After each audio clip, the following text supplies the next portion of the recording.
Guten Tag.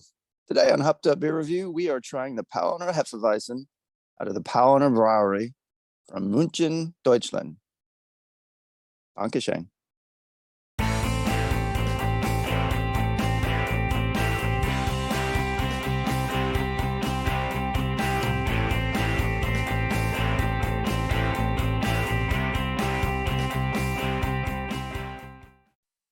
Today on Hopped Up Beer Review, we are butchering the German language. But remember, this is a show where we give you our unprofessional and somewhat biased opinion, and we butcher words from other countries and languages all the time. Appreciate you guys checking out this video. Be sure to like, subscribe, and cheers that notification bell, as well as check us out on social media. Links are below in the description. I got Jay, I got Andy in the attic. I am Ben. What language are we butchering today? I want to apologize for my German pronunciation. Paulaner Hefe-Weizen from the Paulaner Braurei in, we call it Munich, Germany, München, Deutschland. Very nice, very nice. Why didn't the rest of the world, why they say Germany? Why can't they just say Deutschland? Makes you wonder where that came from, right? Sure. Old Germanic, but that's for another channel. Sure, that's do you cover that on Hats of the World? Is that the one where you touch into that? Yeah. Okay. Let's crack.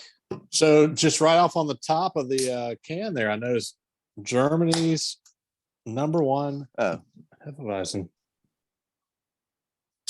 Yes.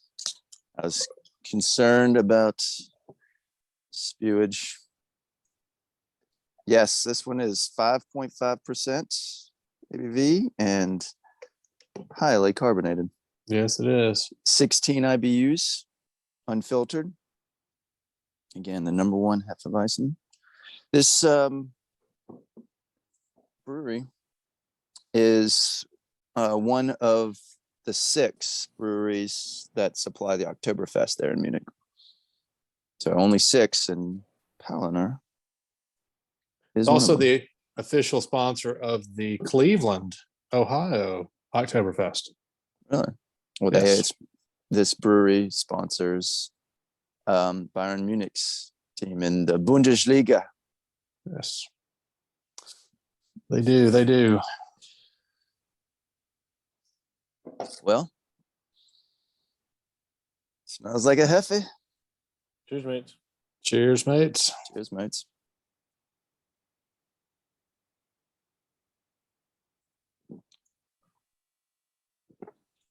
Tastes like a Hefe. Tastes like a Hefe. Yep. Is this one that everybody has had at this point?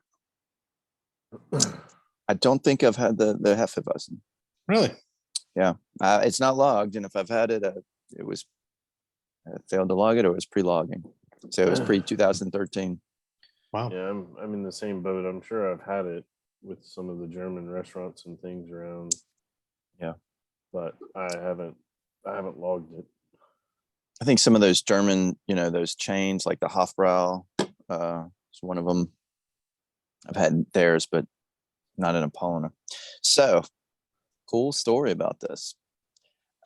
They claim to have started or founded in 1634 in Munich, but that is only the first mention of the brewery in the annals of history. They technically were brewing before this, so it was started by these friars or monks, and they would brew the beer for themselves, and whatever they didn't drink, they would give to the poor or sell out of their cloister, at our cloister pub. Well, where it comes into play and where they were first mentioned, it was first documented in a complaint to the city council by the civilian brewers, complaining that their competition from this monastery. So it was written up, and it's in this historical record. So technically, before, it was February 24th, 1634. So technically, before that, they were already brewing it. So So is that 1634? Was that the complaint? Yeah, that's when the historical records mention a brewery. You know, it was from this complaint from this group of civilian brewers in Munich. Interesting. Wow. It's pretty cool history. More history behind that too. So another one, when I was trying to pronounce the name or look up how to pronounce it, I was like, oh, I'm sure it's this guy named Paulaner. Well, it's named after the monk who founded this order of Minion friars, or the friar who founded. It's part of and this, I'm really going to butcher this, the Newdic of the cloister. Well, his name was Francis of Paula, but he was from Italy. So this famous German brewery is named after this Italian friar, Francis of Paula. And he was named after Francis of Assisi, I think. So, yeah, I could have talked more about this guy because I kept going through the Wikipedia pages on him. So, pretty interesting. This famous German brewery is named after an Italian dude. Yeah. And we definitely appreciate, and at least I do, I'm sure Jay does too, the fact that you're willing to at least take a stab at some of these difficult things to say, because I don't even know where to start most of the time. No. I do it for the comments. Yeah. Obviously, I mean, those are out of control most of these. So Google Translate's a good place to start. Also appreciate Andy taking the time to do all the research and nerd out on these. I mean, I do it for me. Yeah, no, Screw y'all. It still takes time, and we appreciate it. He doesn't do anything for us. Yeah. It just takes more of your beer enjoyment time away from. That's time that I get to drink and listen. So exactly, it's less time I have to talk. Yeah, it's less time I get to drink. So I'm going to shut up and make y'all talk now. Well, I've actually had this, and I've had it recently, within the last couple of months. When you were in Helen? When I was in Helen, and this was one they had on the Carnival cruise as well. So just a little plug here. If you haven't checked it out, I did do a review of the Carnival brews while I was on a Carnival cruise. So we'll have that video and post it up here somewhere. Yeah. So you can go check that out. But yeah, that was a beer that they had down in there. That was a beer that they had on the ship. So, just like you guys would, I'm going to try every beer that's on the ship, whether I've had it or not, more than likely. So, so at some point. So it was it draft? No, they didn't have it on draft. The only thing they had on draft was they had all of their Carnival brews, and then they had maybe like a Dos Equis. They had one other beer that was not a Carnival beer on draft. But anyway, enough about that. So there's a couple of German restaurants in the Huntsville area because of the German influence over time. Werner von Braun and NASA and everything else was relocated to Huntsville. So there's some really, really great German influenced restaurants and things of that nature. And you'll see Paulaner and Tucker and a lot of those on draft in there quite frequently. And they have some great selections. So sure, I've had it, but I didn't log it. So, well, you never see those in Mississippi, so on draft or even in the can. So I did actually buy this in Helen at a store called Alpine House, I believe. So check it out. They've got a lot of great German beer if you're ever in Helen. All right, let's go around the horn and rate this one. I've had it, so I'm not going first. Jay, why don't you jump in there since Andy nerded us out?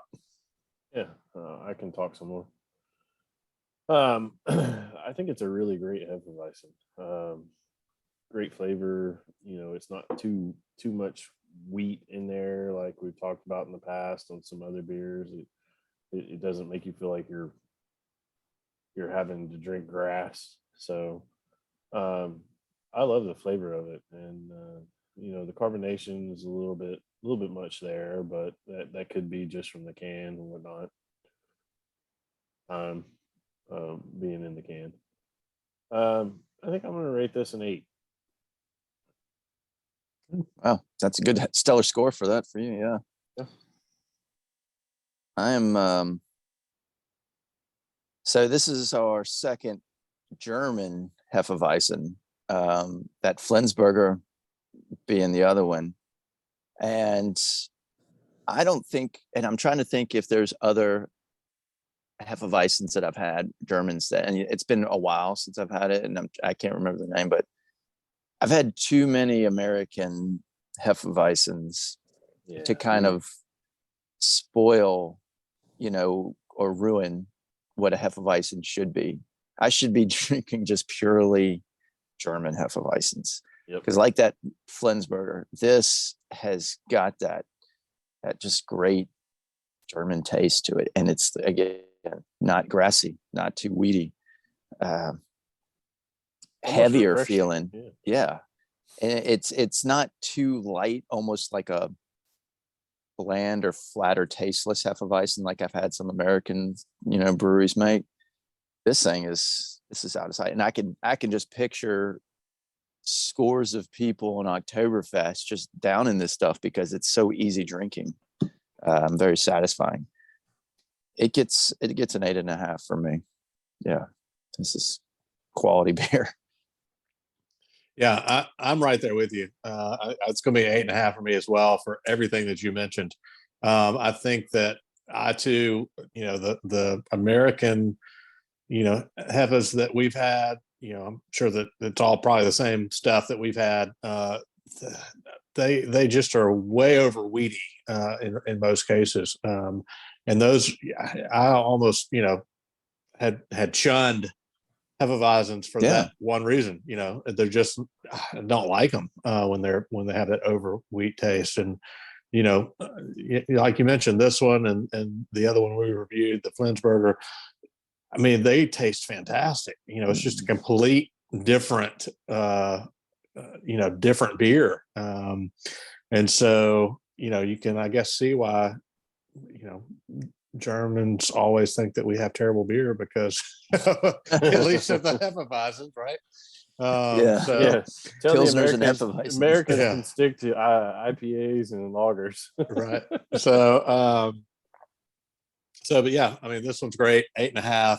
I really enjoy it. It's definitely one that I could, drink several of, and it definitely have a good time. And hopefully one day we'll all get to Oktoberfest and be able to cheers a glass to be in there and having a Paulaner Hefe in Munich. That'd be fantastic. So corporate, if you're watching this one, let's get that set up. Give the people what they want. That's right. Like these three people. Give us what we want. The people.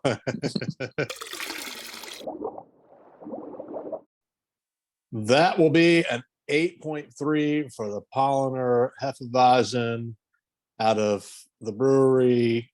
If you need reference, go back to the front of the video where Andy laid all that out, because I'm not even going to try.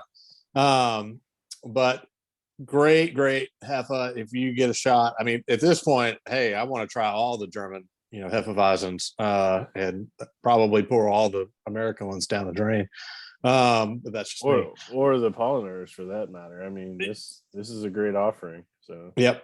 And we do have another Paulaner coming up, so be sure to look out for that if you're interested in seeing that video when it does come out, that we'll be reviewing. But yeah, great Hefeweizen, one you definitely need to try, whether you like Hefeweizens or not. If you haven't had a German Hefeweizen, this is one to start with. I mean, after all, it's the number one in Germany according to the can. So I don't know that we've officially looked that up. So we're going based on what they are providing us. But with all that being said, be sure to like, subscribe, and cheers that notification bell. Check us out on social media. I'm Ben. There's Jay. There's Andy in the attic. Cheers, mates. Cheers, mates. Cheers, mates.